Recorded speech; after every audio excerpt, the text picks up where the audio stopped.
maamulka gobolka saaxil ayaa maanta la shiray isduwayaasha laamaha dawladda ee ka howlgala gobolka saaxil isaguna waxaa sidoo kale ka qayb galay taliye qaybeedka ciidanka booliska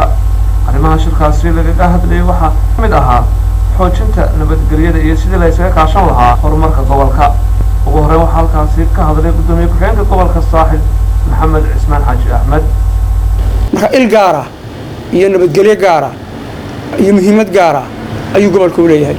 marka runtii annaga doo mas'uuliyiinta gobolka ah oo nabadgelyada guud iyo tagaaraneed bayna saaran tahay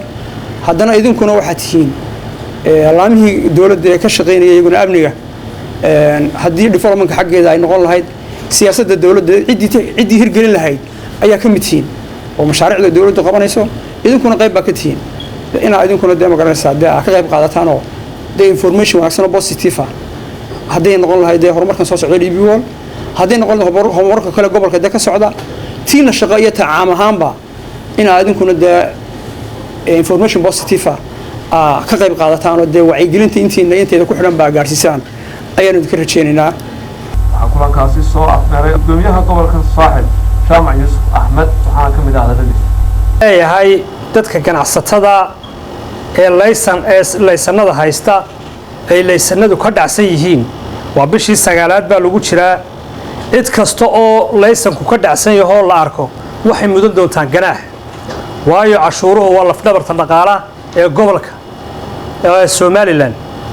marka waxaan leenahay cid kasta laysankeega hoos u eegto ciddii cashuur lagu leeyahay sida ugu dhaqsiya badan oo soo wasaaradaha ula soo xidhiidho ay wada shaqaynta leeyihiin aad iyo aad dadka reer Berbera waxaan uga raali gelinayaa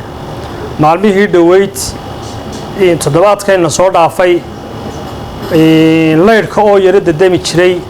biyahoo yara googu jiray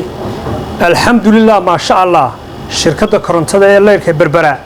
maanta waxay ku soo kordhiyeen maalmahan oo ay wadeen oo keenay leyrka yara dadamaya labadii ijiina ugu waaweynaa insha Allah maanta laga bilaabo waxaan u maleynayaa leyrka Berbera inuu gu'i doonin Rashid Mubarak Abdi telefishinka caalamiga Soomaaliya Cable magaalada Berbera